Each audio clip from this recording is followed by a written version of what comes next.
नमस्कार दोस्तों, मेरा नाम है मनीष और आप देख रहे हैं माई स्टडी दोस्त।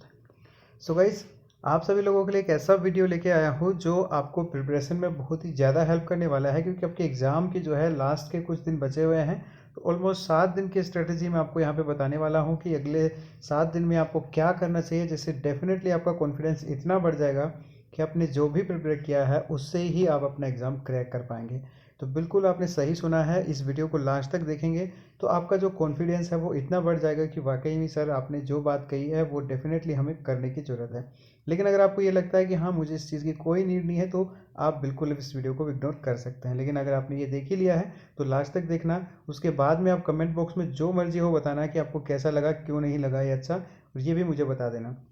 एक और बात देखो, बहुत मेहनत से मैंने ये सारी चीज़ें लिखी हैं, बहुत लंबा चौड़ा ये वीडियो होने वाला है। आई डोंट नो कि कितना टाइम इसमें लगने वाला है आपको समझाने के लिए। लेकिन अगर आपके पास में टाइम है थोड़ा सा, तो ज़रूर इस वीडियो को देखिएगा, आपका कॉन्फिडेंस डेफिनेटली बढ़ने वाला है। तो चलिए शुरू करते हैं। सबसे पहली बात, जब भी आप एग्ज़ाम देने जाओ उससे पहले आपके दिमाग में ये चीज़ रहता है कि यार मेरा होगा या नहीं रहेगा। ठीक है ना, मेरा होगा या नहीं होगा। 50% आपको लगता है कि यार हो जाएगा, इस बार मेरा तैयारी ठीक ठाक है। 50% ये लगता है कि यार मेरे ये कमी रहेगी, ये कमी रहेगी। तो ये सबसे बड़ी कमी है, ये आपकी प्रॉब्लम नहीं है, सबकी प्रॉब्लम होती है। हर बंदा यही सोचता है। ठीक है ना। तो सबसे पहले तो यार अपने आप को ये सब ताने मारना छोड़ो। आप जो हो, जैसे हो, ठीक हो। आप ही अपने जो भी आप करोगे ना लाइफ में, उसके कारण जो है, वजह है, आप ही होगे। तो अपने आप को कोसना बंद करो, सबसे पहली बात। ठीक है ना। जब भी आप अपने एग्ज़ाम के लिए जा रहे हो, बिल्कुल एकदम पॉजिटिव होके जाओ। और रिजल्ट के बारे में तो बिल्कुल मत सुनो कि यार क्या होगा। देखिए, कुछ लोग क्या जाते हैं कि यार, अपने दोस्तों को सुना होगा यार, मैं तो बस ऐसे ही देने गया था, मतलब कुछ एग्ज़ाम होगा या नहीं मेरे को पता नहीं, बस मैं तो ऐसे ही चला गया था कि यार देखो कैसा क्या एग्ज़ाम होता है। यार ये क्या होता है, मतलब जब आपको पहले ही पता है रिजल्ट के बारे में, तो आप मतलब जा रहे ही क्यों हैं। ठीक है ना। तो इसके चीज़ के बारे में पहले अपने आप को जज मत कीजिए कभी भी, कि मैं कैसा हूँ क्या हूँ। अगर आपने अपने आप को जज करना शुरू कर दिया तो हमेशा आपको अपने अंदर कमियां ही दिखेंगी। ठीक है ना। वो बात अलग है कि कुछ लोग अपनी कमियों को छुपा लेते हैं और वो दिखाना नहीं चाहते हैं, तो वो भी गलत बात है। उसके बाद में देखो, एक चीज़ और रहती है कि कभी भी अपने आप को दूसरे के साथ कंपेयर मत करो। आपका फ्रेंड ही क्यों ना हो, हमेशा आपने देखा होगा क्लास में भी, जब भी कोई टॉपर आता है तो दूसरे बंदे जितने भी होते हैं वो हमेशा उसके जैसा बनना चाहते हैं, और कहीं ना कहीं वो अपने आप को भूल जाते हैं। उस चीज़ को आपको नहीं करना है जो दूसरे लोग करते हैं। आप जो करने में माहिर हैं आप उसी चीज़ को करिए। आपका दोस्त एयरफोर्स की तैयारी कर रहा है, ये नहीं कि मुझे भी एयरफोर्स की तैयारी करनी है। आप अगर आईएएस बनने के काबिल हैं तो आप आईएएस की तैयारी कीजिए, बिल्कुल कोई दिक्कत नहीं है। ठीक है ना। ये सब चीज़ों आप अपने माइंड में बिल्कुल मत रखिएगा। एकदम फ्लश कर दीजिए अपने माइंड को कि हाँ, मेरे माइंड में एक कचरा भरा है, मैंने इसको साफ कर दिया। ठीक है ना। तो इसके बाद में आता है कि on your exam day, think like that you are completely prepare for this exam and you are going to fight this exam, be positive. इसका मतलब क्या हुआ कि आप जब भी एग्ज़ाम देने जाते हैं तो आपके दिमाग में ये रहता है कि यार मेरा वो टॉपिक छूट गया, मैं इसको कर लेता थोड़ा सा, मैं शायद ये कर लेता तो ये ऐसे हो जाता, ऐसे हो जाता। अब जिस दिन आपने देखो एग्ज़ाम के 1-2 घंटे पहले बुक वुक बंद करो। बहुत से लोगों को मैंने भी देखा है कि सेंटर पे भी लगे रहते हैं। उससे क्या होता है, दूसरा बंदा ये सोचता है यार पता नहीं ये क्या पढ़ रहा होगा इस टाइम, और यार मतलब वाकई में बहुत पढ़ने वाला बंदा है। तो आपको एक बात बता दूं, अब अगर उसको कुछ उखाड़ना ही था ना, तो वो बहुत पहले उखाड़ चुका होता। अब ऐसे 1 घंटे में किताब लेके कुछ नहीं हो सकता। ठीक है ना। तो ये सब चीज़ें आप बिल्कुल इग्नोर कीजिए। आप एग्जाम सेंटर पे जा रहे हैं ना, बहुत से लोगों को देखेंगे, कोई पेपर लेके लगा रहेगा, कोई 4 पन्ने, कोई कुछ पन्ने लेके आएगा, उसमें पढ़ता रहेगा। तो ऐसा मत सोचिए कि उसमें कुछ बहुत इंपॉर्टेंट लिखा हुआ है, अगर वो लास्ट टाइम में वो पढ़ के चला जाएगा तो डेफिनेटली वो निकाल लेगा। ऐसा कुछ नहीं है। अगर आपके पास कुछ भी नहीं है बुक, तो डेफिनेटली एकदम मस्त होकर बैठिए। आपका माइंड जो है उस टाइम अगर अच्छा है तो आपको डेफिनेटली फ़ायदा मिलेगा। ठीक है। तो इस चीज़ को आप बिल्कुल इग्नोर कीजिएगा कि वो लोग क्या पढ़ रहे हैं। और ये मत सोचिए कि यार, अपने आप को दोस्तों को पूछते हैं यार तूने क्या पढ़ा, तूने वो टॉपिक पढ़ा, उस टाइम डिस्कस मत कीजिए कि किसने क्या पढ़ा। क्योंकि उस टाइम अगर आपके दोस्त ने 2 चीज़ गलत बता दी तो आप वहाँ पे एग्जाम में 2 चीज़ और गलत करने वाले हो। तो कुछ मत सोचो, बस अपने आप के भरोसा रखो कि यार बस I am the best. Okay. उसके बाद में आपको मैं बताता हूँ कि 7 दिन के अंदर आपको क्या करना है। सबसे पहली बात तो देखो, मैंने आपका कॉन्फिडेंस बढ़ाने की कोशिश की है। डेफिनेटली मैंने कुछ अच्छा कहा होगा, तभी आपको लगा होगा कि यार वीडियो वाकई अच्छा है। तो वीडियो को लाइक ज़रूर कीजिएगा। ठीक है ना। उसके बाद में देखो, आपको एक सारी स्ट्रेटेजी बताता हूँ कि कहाँ भी आपको पढ़ने की ज़रूरत है, कितना मार्क्स आप स्कोर कर सकते हैं, आपके माइंड में क्या चल रहा है वो मुझे पता है इस टाइम। लास्ट 7 दिन बचे हुए हैं आपके एग्ज़ाम के, 7 से 8 दिन बचे हुए हैं। ठीक है ना। तो उसमें सबसे पहला पोर्शन मैं उठाता हूँ इंग्लिश के लिए। मैं बात कर रहा हूँ Indian air force section Y group exam, दोनों के बारे में बात करूँगा, एक एक सेक्शन की बात करूँगा। सबसे पहले बात करूँगा इंग्लिश की। मिनिमम मार्किंग आपका 10 नंबर रहता है, 20 मार्क्स का आप रैकर रहता है। इसमें आपका नेगेटिव मार्किंग 0.25 मार्क्स रहता है, एक गलत क्वेश्चन आप करते हैं तो।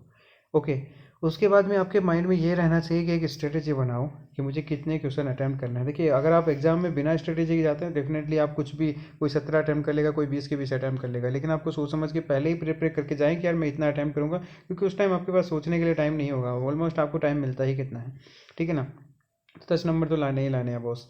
तो इस 10 नंबर को लाने के लिए सबसे पहले आपको बता दूं कि 15 से 17 क्वेश्चन की स्ट्रेटेजी, चाहे कोई बंदा एग्जाम क्रैक करने जा रहा हो या सिर्फ ट्रायल मारने जा रहा हो, इतना तो आपको करके आना है। डेफिनेटली आपको बता रहा हूँ, 3 से 4 क्वेश्चन आप स्किप कर सकते हैं इंग्लिश में, से ज़्यादा स्किप नहीं कर सकते हैं।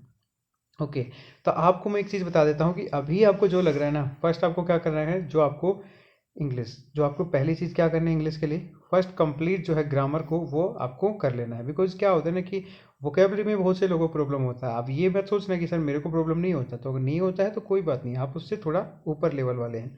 Okay, don't worry about it. अगर आपको वोकेबलरी नहीं आता है तो थोड़े दिन के लिए आप भूल जाइए कि यार वोकेबलरी का सेक्शन मुझे करना ही नहीं है, ठीक है ना। ग्रामर में आपके देखिए 15 क्वेश्चन आ जाता है, 5 नंबर की आपकी वोकेबलरी आती है। लेकिन ये चीज़ अलग है कि अगर आपको वोकेबलरी आती है तो आप इन 15 नंबर में 15 नंबर भी स्कोर कर सकते हैं। लेकिन अगर आप 15 ही कर पे आएंगे ग्रामर पोर्शन में, थोड़ा सा दिक्कत होगा आपको 15 में 15 स्कोर करना। Okay, forget about it. अभी आपको क्या करना है, सबसे पहले ग्रामर को पूरा तैयार कर लीजिए। उसके बाद में वोकेबलरी के 1-2 टॉपिक, जैसे वन वर्ड सब्स्टिट्यूशन, डेफिनेटली कुछ लोगों से ही नहीं बनता होगा, नहीं तो बन जाता है। एंटोनियम सिनोनियम्स का क्या है, एक समुंदर है, उसमें आप जितना भी करते जाओ तैयार, हो सकता है आप जिसको तैयार करके जाए वो ना मिले, और जैसे आपने 10 पढ़े और 10 में से एक मिल जाए, तो वो सब चीज़ें हैं। आगे लास्ट टाइम के लिए आपको ये नहीं सोचना है कि यार मेरे को प्रिपेयर करना है या नहीं, आप उनको स्किप कर दीजिए बिल्कुल। आप देखो, अपने आप पे भरोसा रखो, रिस्क लेना है तो रिस्क लेना है। 7 दिन की स्ट्रेटेजी बता रहा हूँ, अब ऐसा नहीं कि 70 दिन की प्रिपरेशन स्ट्रेटेजी बनाई उसमें बोला मैं एंटोनियम नहीं पढ़ूंगा, तो ये चीज़ नहीं होना चाहिए। सबसे पहली बात, आप वोकेबलरी स्किप कर रहे हैं, 2-3 टॉपिक को छोड़ दीजिए। आपको पता है एक क्वेश्चन वोकेबलरी में आने वाला है, मैंने आपको एक एक वीडियो दिया है कि कहाँ से कितना क्वेश्चन आता है, वो डेफिनेटली वैसा ही होने वाला है। ओके, उसके बाद में देन थिंक अबाउट वोकेब। अगर आपने ग्रामर पोर्शन कर ली है तो वोकेब कर ली के बारे में सोचिए, और वोकेब में 1-2 टॉपिक जो है आपको ईजी लगता है उसके लिए प्रिपेयर कर लीजिए, बाकी को स्किप कर दीजिए। रिस्क ले रहे हो, मुझे पता है।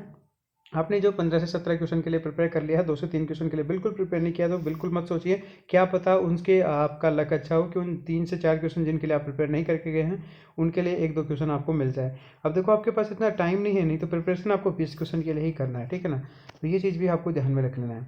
अब देखिए, इधर डिफिकल्टी लेवल जो रहता है आपका 3-4 क्वेश्चन में, वो आप स्किप कर दीजिए। उसके बाद में मस्ट सोल्व 4 से 4 passage before your exam, it will increase your comprehension. देखिए, कॉम्प्रिहेंशन का पार्ट बहुत इंपॉर्टेंट रहता है। पैसेज को देखिए, हम सोचते हैं कि यार मैं लास्ट टाइम में करूँगा, लास्ट टाइम करूँगा, तो लास्ट टाइम अभी आ चुका है।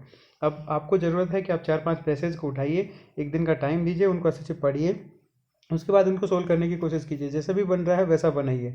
उसके बाद देखिए कि क्वेश्चन का आंसर कहाँ पे मिल रहा है, कैसे मिल रहा है, बस इतना कर लीजिए। पैसेज आपसे 4 से 5 क्वेश्चन डेफिनेटली मिल जाएगा, ज़्यादा स्ट्रेस लेने की जरूरत नहीं है। अब जो पैसेज आता है, जिस टॉपिक पे आता है, आपको अगर उसके बारे में पहले से कुछ पता है तो आप डेफिनेटली उसमें अच्छा कर पाएंगे। एक और चीज़ पैसेज के बारे में ध्यान रखिएगा कि जो वहाँ पे लैंग्वेज बोला गया है उसी के हिसाब से आपको आंसर देना, अपना दिमाग मत लगा देना। अगर आपको कुछ टॉपिक के बारे में वहाँ पे दिया गया है, महात्मा गांधी का टॉपिक है, आपको पता है महात्मा गांधी ने क्या किया, कैसे किया, चाहे उसमें कुछ गलत लिखा गया हो तो आपको वो गलती करके आना है। डेफिनेटली मैं एक चीज़ आपको बता देता हूँ। तो ये तो था कंप्लीट इंग्लिश का पोर्शन, कि आपको 20 में से कितना स्कोर करना है, वो आपको टारगेट होना चाहिए। आपको लगता है कि यार मैं बस 15 नंबर ही प्रिपेयर करके जा रहा हूँ, बाकी 5 नंबर मैं छोड़ना चाहता हूँ, तो बिल्कुल डेफिनेटली आप छोड़ दीजिए। 15 नंबर आप ले आएंगे तो 15 में से 13 से 14 क्वेश्चन आपको आ जाएंगे। नेगेटिव मार्किंग से बिल्कुल बचना है, जितना हो सके आपको एक्यूरेसी पे ध्यान देना है। आपका जो है इंग्लिश का पेपर एक अलग पोर्शन होगा, 20 मिनट का टाइम आपको वहाँ पे मिलने वाला है, तो इस 20 मिनट में सिर्फ आपको इंग्लिश मिलेगा। तो इस इंग्लिश के लिए आपको पूरा 20 मिनट मिलेगा। इस 20 मिनट में 2 बार में आपको इंग्लिश करना है, एक बार में वो क्वेश्चन जो आपको 100% आते हैं, दूसरी बार में वो क्वेश्चन जिन भी आपको लगता है कि 90 to 80% आप उसको सोल्व कर पाएंगे और सही है। बाकी रिस्क ही नहीं लेना है, ठीक है ना। बाकी इतना पेपर आता नहीं है इंग्लिश का, तो आप डेफिनेटली अच्छा स्कोर कर पाएंगे। ओके, सो बात करते हैं नेक्स्ट सेक्शन की। ओके गाइस, सो अभी बात करता हूँ मैं रागा, यानी कि रीजनिंग एंड जनरल अवेयरनेस। काफ़ी अच्छा इंपॉर्टेंट पार्ट रहता है, 30 मार्क्स का आता है। वाई ग्रुप वालों के लिए तो ये समझ लीजिए कि ये जान है। अगर आपको इसमें आता है तो वाई ग्रुप डेफिनेटली आप अच्छे स्कोर कर पाएंगे। इंग्लिश तो आप करेंगे ही करेंगे। इसमें एक चीज़ बता दो कि मिनिमम मार्क्सिंग 15 मार्क रहता है, ठीक है ना। 15 तो आपको स्कोर करना ही कर रहा है, और ये डेफिनेटली बहुत ईजी होता है 15 मार्क्स स्कोर करना, लेकिन उससे ऊपर करना थोड़ा सा डिफिकल्ट हो जाता है। 15 क्वेश्चन आपके जो है डेफिनेटली रीजनिंग से पूछा जाता है। रीजनिंग में आपको बता दूं 4 से 5 क्वेश्चन आपके जो है फिगर बेस पे आते हैं, और काफ़ी अच्छे क्वेश्चन फिगर बेस पे आते हैं, जहाँ पे भी आपको फिगर के क्वेश्चन मिले।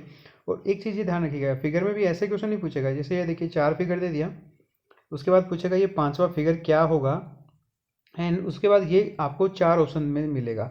उन 4 ऑप्शन में भी आपको थोड़ा कन्फ्यूजन होगा, तो इस तरह के क्वेश्चन आप डेफिनेटली कीजिएगा। कि ज़्यादातर मैंने आपको क्वेश्चन करवा दिए हैं रीजनिंग के पोर्शन के जो फिगर बेस पे आते हैं, वो थोड़ा सा आप ये समझ लीजिए कि जो आपका एग्ज़ाम है उससे कम लेवल हो सकता है। कुछ स्टूडेंट ने बोला भी है सर इतना ईजी भी नहीं आता है। मैंने इतना ईजी नहीं करवाया, मैं एक चीज़ भी बता दूँ आपको पहले, इतना ईजी भी वो नहीं था, मॉडरेट लेवल का तो था। अब आपके हार्ड आता है तो वो डेफिनेटली मेरे को क्वेश्चंस मिलेंगे तो मैं आपको करवाऊंगा। ओके, 4 से 5 क्वेश्चन आते हैं तो उन पे फोकस कीजिएगा, थोड़ा सा प्रैक्टिस करके जाइएगा, डेफिनेटली वो आ जाएगा। उसके बाद देखिए उन क्वेश्चन को आपको प्रैक्टिस करना है। देखिए आपको सिर्फ प्रैक्टिस करना है इस टाइम, आप कॉन्सेप्ट पढ़ने की जरूरत नहीं है। देखिए रीजनिंग इतना हार्ड टॉपिक नहीं होता, इतना टाइम आपने दिया है, थोड़ा बहुत कुछ भी पढ़ा है तो रीजनिंग के बारे में सिर्फ प्रैक्टिस कीजिए। जहाँ पे कमी लगे, जैसे आपको लगे कि कैलेंडर का क्वेश्चन नहीं बन रहा है तो कैलेंडर का कॉन्सेप्ट आप पढ़ लीजिए थोड़ा सा, बस। उसके अलावा कुछ ज़्यादा पूरा रिवाइज करने की जरूरत नहीं, क्योंकि इतना टाइम नहीं है। ओके, 7 से 8 क्वेश्चन आपके मैथ्स के आते हैं। अब देखो मैथ्स की जो है पूरी पढ़ा चुका हूँ मैं, पिछली बार आपको एक एक टॉपिक पे एक एक वीडियो आपको जो है वन डे स्ट्रेटेजी के वीडियो मिले थे, तो आप उतना कर लीजिए। उसी टाइप के क्वेश्चन आपसे डेफिनेटली मिलने वाले हैं। तो देखिए डिस्क्रिप्शन में या तो लिंक मिल जाएगा, नहीं तो प्लेलिस्ट खोजिएगा, आपकी जो है स्पेशल मैथ सीरीज़ के क्वेश्चन आपको मिल जाएंगे। इस बार भी मैंने मैथ्स के कुछ टॉपिक्स जो हैं 4 से 5 टॉपिक जो आपके इंपॉर्टेंट हैं वो इतने अच्छे से करवाए हैं कि आप अगर उनको पढ़े होंगे ना तो मैथ आप एकदम धांसू हो गया होगा। ओके, उसके बाद देखिए revise only formula and practice. तो आपको उसके बाद क्या करना है, सबसे पहले रिवाइज कर लेना है जो भी आपने पढ़ा है। 10 से 12 टॉपिक आपके पूछे जाते हैं, थोड़ा सा ब्रीफ में पढ़ लीजिए कि हाँ भाई इसका फॉर्मूला ये होता है एंड ऑल दैट। उसके बाद में क्वेश्चन के प्रैक्टिस कर लीजिए कि हाँ क्वेश्चन जरूर कीजिएगा, सिर्फ ऐसे मतलब हवा में नहीं पढ़ा जाता है। मैथ को क्या करते हैं हम हिंदी की तरह पढ़ते हैं लास्ट टाइम में। थोड़ा सा क्वेश्चन प्रैक्टिस कीजिए या प्रैक्टिस पेपर लगा लीजिए लास्ट टाइम में, ठीक है ना। 5 से 7 प्रैक्टिस कर लीजिए। मैंने मॉक टेस्ट दिया हुआ है आपको, एप्लीकेशन बनाया हुआ है, डिस्क्रिप्शन में लिंक भी दिया हुआ है हर वीडियो के, आप डाउनलोड कीजिए। जिन लोगों ने दे लिया है वो फिर से दे लीजिए। देखिए कुछ सेक्शन जैसे आपका जो है जीएस वाला है वो थोड़ा बहुत करंट का अपडेट करना चाहिए था, वो नहीं हो पाया तो उसको आप स्किप कीजिए। उसके अलावा मैथ जो है रीजनिंग जो है एकदम आपके एग्जाम के लेवल का बनाया गया है। 10 प्रैक्टिस सेट, अगर आप 10 को दोबारा रिवाइज कर रहे हैं ना, एक चीज़ बता दूं, दोबारा कर रहे हैं तो आपका कॉन्फिडेंस बढ़ेगा, ठीक है ना। वो क्वेश्चन को प्रैक्टिस करना आपके लिए बहुत ज़रूरी है। ओके, उसके बाद देखिए जीके एंड जीएस, इसमें आपका जो है 7 से 8 क्वेश्चन आता है। करंट अफेयर भी एक अच्छा रोल प्ले करते हैं। 3 से 4 क्वेश्चन आपसे कई बार करंट अफेयर से पूछ लिया जाता है, जैसे 2 मिनिमम आपका रहता ही रहता है। अब आपको देखिए कुछ चीज़ें यहाँ पे बता रहा हूँ। आपको देखो पूरा ज्योग्राफी पढ़ने की जरूरत नहीं है, पूरा हिस्ट्री पढ़ने की जरूरत नहीं है, क्योंकि इतना क्वेश्चन आपका जो है डेफिनेटली बता दो एक क्वेश्चन हिस्ट्री से आएगा। अब वो आपको बहुत पहले पढ़ना था, अब नहीं पढ़ना, अब उठा के नहीं देखना हिस्ट्री को, ना ही पूरी ज्योग्राफी पढ़ना है। कुछ टॉपिक बताऊंगा जो इंपॉर्टेंट है वहाँ से पढ़ लेना है, ना ही आपको इकोनॉमिक्स पढ़ना है, क्योंकि एक एक क्वेश्चन आपका सिर्फ इन टॉपिक्स पे आता है। तो अब देखो सबसे पहले क्या करना है कि अब से पहले तो करंट अफेयर पे जो है जो हाईलाइटेड टॉपिक है बहुत ही ज़्यादा ऑन में रहे हैं आपके लिए, और आपको मोस्टली जो है स्पोर्ट्स पे रहता है, पॉलिटिक्स पे, अवार्ड पे, और कुछ पर्सनैलिटी जो इंपॉर्टेंट पर्सन है उनको आपको यहाँ पे याद कर लेना है। उसके बाद में सभी स्टेट का जो है capital, currency, language, CM and governor, ये चीज़ आपको करना है। डेफिनेटली इनसे क्वेश्चन आपको मिलने वाला है, एक क्वेश्चन तो हर स्टेट से एंड इंडिया में कुछ भी जो है ना ये मिलेगा आपको। उसके बाद देखिए डिफेंस अफेयर्स, ये मैंने यहाँ पे ऐड करना था, यहाँ पे कर दिया है। डिफेंस अफेयर्स का मतलब जो भी आपकी मिलिट्री में वगैरह में जो भी कुछ अच्छा हुआ है, कुछ MiG-21 जो भी जिनको शामिल किया गया है, ये सब चीज़ें आपको पढ़ लेना है, ठीक है ना। एयरफोर्स, एयरक्राफ्ट, ये सब चीज़ें देख लेना है। उसके बाद देखिए कुछ इंपॉर्टेंट जो है कंट्री जो आपके हैं उनको करेंसी और कैपिटल, जो इंडिया के नेबर हैं सबसे पहले तो उनको ध्यान रख लेना है, जो नेबर हैं उन कंट्रीज़ का सबसे पहले ध्यान रख लेना है। उसके बाद देखो बाउंड्री आपको शेयर क्वेश्चन पूछा जाएगा, उसमें से आपको करेंसी भी पूछा जा सकता है जो बाउंड्री शेयर कर रहा है, और कितना शेयर कर रहा है ये भी आपको जरूर याद रखना है। उसका ऑर्डर भी याद रखना है, कौन ज़्यादा करता है कौन कम शेयर करता है, एंड ये सब चीज़ें आपको ध्यान रख लेना है। तो बेसिक चीज़ें जो है कुल इंपॉर्टेंट रहेंगी। उसके बाद में कुछ इंपॉर्टेंट डेज आपसे पूछे जा सकते हैं कि एक ईयर में कि आपको कौन सा दिन कैसे सेलिब्रेट किया जा सकता है, महिला दिवस कब मनाया जाता है, ये सब चीज़ें, ठीक है ना। ये सब चीज़ें पूछी जा सकती हैं। तो इस तरह के क्वेश्चन थे आपको जो है पढ़ लेना है। अब आपका ये सेक्शन भी कंप्लीट हो जाएगा। आप डेफिनेटली देखिए आपके 30 क्वेश्चन थे, 30 में से ज़्यादा तो नहीं है, आप 25 प्लस आराम से अटैम्प्ट कर पाएंगे और इसमें कोई दिक्कत आपको नहीं होगा इस क्वेश्चन को सोल्व करने में। तो डेफिनेटली ये सेक्शन भी आपके लिए आराम से हो जाएगा। बस थोड़ा सा जो है मैंने बताया है वैसे आप वर्क कीजिएगा। अब बात करते हैं हमारा जो मेजर टॉपिक होता है, और सबके लिए आपको ये समझ लीजिए कि सबसे गले की घंटी रहता है ना, वो होता है फिजिक्स। और आपने जो है देख ही लिया होगा आपका जो अभी एग्ज़ाम हुआ है नेवी का, ठीक है ना। अब देखते हैं फिर फिजिक्स के बारे में। फिजिक्स का जैसे ही नाम आता है तो सबसे पहला सवाल आता है कि बिल्ली के गले में घंटी कौन बांधेगा। बहुत पहले जब आप पढ़ा करते थे 3rd से 4th क्लास में, तो ऐसा एक पोइट एक कविता आती थी कि बिल्ली के गले में घंटी कौन बांधेगा, ऐसा कुछ था। तो वही हाल यहाँ पे रहता है। देखिए एक चूहा था, वो सोचता है कि मैं बिल्ली के गले में घंटी बांधूंगा ताकि मुझे जब भी वो आए पता चल जाएगा वो जब वो घंटी बजेगी। तो ऐसा ही फिजिक्स का कुछ हाल है। जो लोग समझ पाए हैं वो समझ गए होंगे, जो नहीं समझ पाए वो आप एफर्ट मत लगाइए, कोई बात नहीं है, ठीक है ना। मैंने कुछ गलत नहीं कहा है, कुछ जो भी कहा है वो आपको समझ में आ गया होगा। ओके, बात करता हूँ अपनी स्ट्रेंथ को जानिए। देखिए फिजिक्स जो सेक्शन रहता है बहुत से लोगों का वीक रहता है। मैं ये नहीं कह रहा जो लोग स्ट्रॉन्ग है जिनका, उनको नहीं बोल रहा हूँ मैं, ठीक है ना। तो वो चीज़ आपको बता दूँ, अपनी स्ट्रेंथ को जान लीजिए। आपको लगता है कि यार देखो मेरी इतनी ही औकात है कि मैं सिर्फ 10 नंबर ला सकता हूँ। उसके बाद ये मत सोचना कि यार मेरे दोस्त सुमित है जो भी है वो 15 ले आता है यार। अब देखो जो आपकी कमी है वो कमी है, आप एक्सेप्ट करो यार इस टाइम, ठीक है ना। अब ये मत सोचो कि यार मैं इसको अच्छा कर लूँगा तो अब 2 दिन में अच्छा नहीं हो पाता मेरे दोस्त। तो अभी आपको एक करना है, देखो 25 नंबर का आता है। आपने देखा कि आपका जो सेक्शन कट ऑफ था वो भी 8 नंबर तक रहा था, ठीक है ना। तो ये तो चीज़ ध्यान रख लेना है कि 8 पे आपको टारगेट नहीं करना है, आपको टारगेट करना है 10 पे, कि 10 तो मिनिमम रहेगा ही रहेगा। तो इन 10 के लिए आपको सिर्फ कितना करना है, 15 क्वेश्चन प्रिपेयर कर लेना है। और उसके जो 25 क्वेश्चन हैं उनमें से आप 10 क्वेश्चन तक स्किप कर सकते हैं। आपको एक अच्छी अपॉर्चुनिटी दे रहा हूँ कि आप 10 क्वेश्चन स्किप कर सकते हैं। देखो मैं उन लोगों को नहीं कर रहा हूँ जिनकी बहुत अच्छी तैयारी है, मैं किसी को फोर्स नहीं कर रहा हूँ, बस उनको एक स्ट्रेटेजी बता रहा हूँ, उनको एक कॉन्फिडेंस दे रहा हूँ कि यार देखो अगर आप स्किप कर रहे हैं ना तो कुछ गलत नहीं कर रहे हैं। एक अच्छे बंदे को ये चीज़ पता होती है कि मुझे कहाँ वीकनेस है और मुझे कहाँ पे स्किप करना है। अब आप एक बताओ, एक न्यूमेरिकल आपके फिजिक्स में आया, आपने 5 मिनट खपा दिए और फिर भी आपसे नहीं बन रहा है, तो क्या फ़ायदा हुआ इस 5 मिनट का। इससे अच्छा था कि आप 5 मिनट में 5 क्वेश्चन भी अगर स्किप करके 2 क्वेश्चन सही कर लेते तो वो अच्छा बात है ना, ठीक है ना। तो स्किप करना सीखो यार, और समय से क्वेश्चन को 2 राउंड में करना सीखो, जिसमें आपको ये लगे थोड़ा सा भी डाउट कि यार मैं थोड़ा सा इसमें कन्फ्यूजन हो रहेगा, ये सब होगा, तुरंत स्किप करो, टाइम बचाओ, आगे जाओ। लास्ट तक जो पहुंच गया ना, 25 क्वेश्चन अटैम्प्ट कर लिया तो 25 में आप डेफिनेटली मानो फर्स्ट राउंड में आप 10 से प्लस क्वेश्चन करके ही जाओगे, चाहे कितने भी वीक हो, इतने क्वेश्चन आप डेफिनेटली अटैम्प्ट कर लोगे, इतना कॉन्फिडेंस आपके पास रहता है। सेकंड राउंड में आओ, सेकंड राउंड में 5 क्वेश्चन अटेम्प्ट कर लो, उसके बाद में आपको थर्ड राउंड करने की जरूरत नहीं है। आपने इतना कर लिया, फिर आपको पता चल जाएगा कि पेपर किस लेवल का कैसे है, all that you can complete it. Okay, सभी आपको क्या करना है, टारगेट करना है मिनिमम स्कोर जो भी आपका रहता है, और आपको स्कोर करना है 100% उसमें।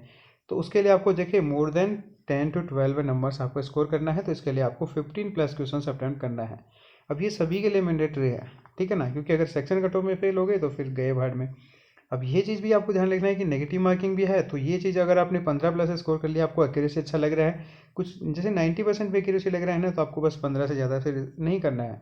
फिर आपको बस ये करना है कि बस इस सेक्शन से मैं अच्छे से निपट चुका हूँ, क्योंकि आपको एक चीज़ बता दूँ, फिजिक्स और मैथ दोनों सेक्शन आपके जो है 40 मिनट के होंगे, 50 क्वेश्चन आपके होंगे और एकदम कंबाइंड होंगे, दोनों को एक ही साथ सोल्व करना। अगर आप फिजिक्स में टाइम बचा ले तो मैथ में लगा सकते हैं, मैथ का फिजिक्स में, इंग्लिश से आपका कोई लेना देना नहीं होगा, उसका टाइम आप इस दूसरे सेक्शन में स्पेंड नहीं कर सकते हैं। ये चीज़ आपको बता चुका हूँ। ऑनलाइन कैसे एग्जाम होगा उसका वीडियो बना रखा है, डिस्क्रिप्शन में लिंक भी मिल जाएगा, वो देख लीजिएगा कि कैसे होगा, कैसे कैसे सेक्शन में आपका एग्जाम कितना टाइम मिलेगा। ओके, ये चीज़ मैंने आपको बता दिया कि फिजिक्स पे आपको लगता है कि डर लगता है, तो डर लगने दीजिए। अब उसके बारे में ज़्यादा सोच सोच के अपने आप को और मत डराइए, ठीक है ना। अब चलते हैं मैथ सेक्शन के बारे में। तो मैथ सेक्शन देखिए, जो मैथमेटिक्स से है डेफिनेटली उसका मैथ अच्छा होगा तभी उसने मैथ पे एफर्ट लगाए होंगे, इतना तो मेरा भी मानना है, ठीक है ना। अब देखो सबसे पहले तो आप क्या करो, रिवाइज कर लो अपने जितना भी टॉपिक पढ़ लिए हैं, जैसे आपके 27 टॉपिक आपके मैथ के हैं, जस्ट सपोज दैट, हो सकता है कम ज़्यादा हो, तो उसमें से क्या कर लेना है आपको। आपको लगता है कि यार मैं तो 20 टॉपिक पढ़ पाया हूँ, अभी 7 टॉपिक मेरे बचे हुए हैं। अगर आपको लगता है कि मेरे पास टाइम है, तब 7 टॉपिक को एक बार थोड़ा सा पढ़ लीजिए, ज़्यादा डिटेल में मत कीजिए कि मेरे को एक एक टॉपिक से 50-50 क्वेश्चन निकालना है। अगर आप कर सकते हैं तो कर सकते हैं, बिल्कुल कोई दिक्कत नहीं है। लेकिन आपको ये चीज़ बता रहा हूँ कि स्किप करना भी जो है ना, एक मेंटल आपकी जो साइकोलॉजी है बहुत अच्छा वर्क करती है, तभी आप स्किप कर पाते हैं। आपको पता होता है कि यार मेरी कमजोरी कहाँ है, ठीक है ना। तो ये आपको ध्यान रख लेना। आप सबसे पहले तो रिवाइज कर लो उन क्वेश्चंस को, और आपको पता है कि इसमें तो 20 प्लस आपको अटेम्प्ट करना ही, तभी आप ओवरऑल कट ऑफ के पास पहुंच पाओगे, नहीं तो थोड़ा मुश्किल हो जाएगा।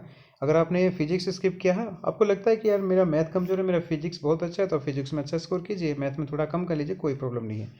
जहाँ पे भी है स्कोर करिए, सेक्शन कट ऑफ का थोड़ा सा ध्यान रखिए, इसमें भी 10 मार्क्स तो मिनिमम करने ही करने हैं। उसके अलावा आपको एक चीज़ बता दूं कि 20 प्लस क्वेश्चन आपको इसमें अटैम्प्ट करने हैं, अगर आप फिजिक्स में 10 से 15 ही कर रहे हैं तो। अटैम्प्ट करने से मेरा मतलब ये नहीं है, देखिए थोड़ा सा डीपली सोचिए। अब मैं आपको क्या बता रहा हूँ कि उन टॉपिक्स को पढ़िए जो आपको अच्छे से आते हैं, ठीक है। सभी टॉपिक्स में क्वेश्चन कितने आएंगे, एक एक क्वेश्चन, दो दो क्वेश्चन मैं बता चुका हूँ, वीडियो देख लीजिएगा। उसके बाद देखो, आपने क्या किया कि 7 टॉपिक बचे हुए हैं, उनको मत पढ़िए, कोई दिक्कत नहीं है। आपने 20 टॉपिक अच्छे से तैयार कर लिए, आपको पता है 20 में से 20 क्वेश्चन तो आपको डेफिनेटली मिल जाएंगे। 27 टॉपिक हैं, उनमें से 5-7 क्वेश्चन आएंगे, तो वो मैं स्किप कर चुका हूँ। और क्या पता आप उन 5-7 में से 1-2 क्वेश्चन बना लें बिना पढ़े हुए, क्योंकि मैथ 1-2 बार आपने 11-12 में पढ़ा तो होगा या पहले रिवाइज किया होगा, अभी टाइम नहीं मिला इसलिए तो रिवाइज नहीं कर पाए, तो उसको रिवाइज कीजिए। उसके बाद में 4-5 क्वेश्चन जो है एक एक हर सब्जेक्ट के लगाइए। हम लोग क्या करते हैं, मैथ को हिंदी की तरह पढ़ते हैं, इसे पढ़ने पर लटते हैं, यार ये है, हाँ ये सही हो जाएगा। लेकिन जब करते हैं तब लगता है यार ये होगा कैसे। यहाँ पे मतलब जब आप क्वेश्चन को सोल्व करेंगे तभी आपको पता चलेगा कि मैं कहाँ अटकता हूँ, कहाँ मेरी वीकनेस है। 4-5 क्वेश्चन के लिए ज़्यादा नहीं बोल रहा हूँ, 4-5 क्वेश्चन के लिए आप ये समझ लीजिए कि अगर आपको टाइम भी लगता है तो 15 से 20 मिनट का लग जाएगा। उसके बाद में आपको ये तो कंफर्म हो जाएगा कि यार ये टॉपिक मेरा बात एकदम परफेक्ट हो गया, उसके आपका कॉन्फिडेंस और ज़्यादा बढ़ेगा। ठीक है ना, ये चीज़ आपने कर ली। उसके बाद में सारी चीज़ें जो है आपको क्या कर लेना है, रिवाइज कर लेना है इंपॉर्टेंट फार्मूलाज को। और उसके लिए मैं ये कहूँगा कि आप शॉर्ट नोट बना लीजिए, छोटे छोटे, कहीं भी कॉपी में पन्ने में 1-2 पन्ने में लिख लीजिए। जो आप वो देखे होंगे सेंटर पे, वो यही लोग करते हैं कि इसका फॉर्मूला ये होता है। ये ऐसे तो मैं मना करता हूँ, लेकिन आप बना सकते हैं तो बनाइए और उसको थोड़ा सा रिवाइज कर लीजिए। उसके बाद मैं आपको कुछ इंपॉर्टेंट टिप्स दूंगा जो आपको एग्ज़ाम में फॉलो करनी है कि नेगेटिव मार्किंग से बचें। ठीक है ना, नेगेटिव मार्किंग आप ज़्यादा ना करें, आराम से सोच समझ के क्वेश्चन करें। अगर आपसे ये लग रहा है, देखिए 50 से 55 क्वेश्चन अगर आपने कर लिए हैं अटैम्प्ट, और आप एक्स ग्रुप के एग्ज़ाम दे रहे हैं, 70 में से अपने 50 से 55 क्वेश्चन आपके ओवरऑल हो चुके हैं, तो आप रिस्क मत लेना भाई। आपको डेफिनेटली बता रहा हूँ, आप अगर आपने अच्छा एक्यूरेसी के साथ किया है तो आपका हो जाएगा। ठीक है ना, अब रिस्क मत लेना, क्योंकि अब जो भी रिस्क लेता है, मैंने बहुत से लोगों को देखा है, बहुत से मेरे दोस्त भी बताते हैं कि यार मैंने लास्ट 5 मिनट में 10 क्वेश्चन गलती से अटैम्प्ट कर दिए और मेरा जो है नेगेटिव में पूरा चला गया। क्योंकि ये गलती मत करना है, उस टाइम जो एक एक नंबर आपका कट रहा है ना, बहुत ज़्यादा कटेगा और आपका ये समझ लो पूरा कट गया, फिर कुछ नहीं बचा है आपके पास। तो स्मार्ट वर्क करें, नेगेटिव मार्किंग से बचें, जितना बनता है ना उतना पहले ख़त्म करो, उसके बाद क्वेश्चन जो नहीं बन रहा है उसको तुरंत स्किप करो। ठीक है ना, तो यहाँ पे आपको ये ध्यान रखना है कि स्किप करना बहुत बड़ी कलाकारी होती है एक बंदे की। अब जैसे मत कर लेना कि भाई जाते ही सर ने बोला था कलाकारी दिखानी है, तो ये सब भी मत कर लेना यार, थोड़ा समझदारी दिखाओ। ओके, तो आप उसको टैग भी कर सकते हैं, वहाँ पे ऑप्शन भी होगा ऑनलाइन एग्जाम कैसे देंगे, उसमें मैं बता भी चुका हूँ कि टैग करके उसको।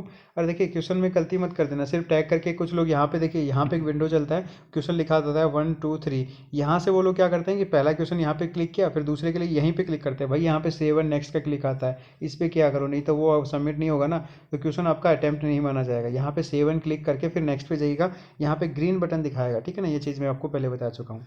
ओके, 70 में 50 से 55 क्वेश्चन कर लिया, 100% एक्यूरेसी से, अब ज़्यादा गलत करने की कोशिश मत कीजिएगा। तो ये तो सारी स्ट्रेटजी जी। उसके बाद भाई यही बोलूँगा, all the best from my side and now this is your term. मैंने अपना काम ख़त्म किया, आपको एक अच्छा मोटिवेशन किया और सारी चीज़ आपको समझाइए कि देखो कहाँ पे वीकनेस थी, कहाँ पे आप अच्छा कर पाएंगे। ठीक है ना, तो now this is your term and do something honourable. ठीक है ना, जिस पे मैं गर्व कर सकूँ आप कुछ ऐसा कीजिए and I will wait for your positive response. और जिस दिन आपका सिलेक्शन हो जाए एक अच्छा सा कमेंट कीजिएगा, मैसेज भी कर सकते हैं, तो मुझे बताइएगा ज़रूर कि सर आपकी कही अनुसार मैंने चला और अच्छा मैंने अचीव किया। So thank you so much my study दोस्त यूट्यूब चैनल की तरफ से। मैं मनीष सर आप सभी लोगों को एक अच्छा मोटिवेशन प्रोवाइड कर चुका हूँ ऐसा मानते हुए, इसके अलावा एक अच्छी स्ट्रेटजी भी आपको मैं बता चुका हूँ कि कैसे आपको सोल्व करना है एग्जाम में क्वेश्चंस को। तो डेफिनेटली आपको ये वीडियो देखने के बाद में ये नहीं लगा होगा कि यार मेरे 20 मिनट जो हैं वेस्ट हो गए, क्योंकि इस 20 मिनट को अगर आप वेस्ट मान रहे हैं ना, तो डेफिनेटली आपके पास टाइम ही नहीं है और आपके पास कभी होना भी नहीं। तो thank you so much video देखने के लिए। तो वीडियो को जरूर से लाइक कीजिएगा, साथ ही अपने दोस्तों के साथ शेयर भी कर दीजिएगा, क्योंकि अब तो इस बार बोलने की ज़रूरत नहीं होनी चाहिए, शेयर कर देना। इसके अलावा कोई समस्या हो, कोई सुझाव हो, कमेंट करके मुझे ज़रूर बताइएगा। और कैसी लगी मेरी मेहनत ये भी बता देना भाई। टेलीग्राम में जो है बहुत से करंट अफेयर के क्वेश्चंस PDF फाइल सब शेयर कर चुका हूँ, उसको ज्वाइन नहीं किया है ज्वाइन कर लीजिए। ज्वाइन करने में प्रॉब्लम आ रहा है तो एक चीज़ बता दूँ, डाउनलोड करो ऐप को, प्ले स्टोर में जाओ, टेलीग्राम ज्वाइन करो, डाउनलोड करके वहाँ पे व्हाट्सअप की तरह ही वो एप्लीकेशन है, रजिस्टर कर लो, माई स्टडी दोस्त सर्च कर लो, ग्रुप आ जाएगा, वहाँ पे ज्वाइन कर लेना। Thank you so much, bye bye, take care, all the best, see you soon in the next video.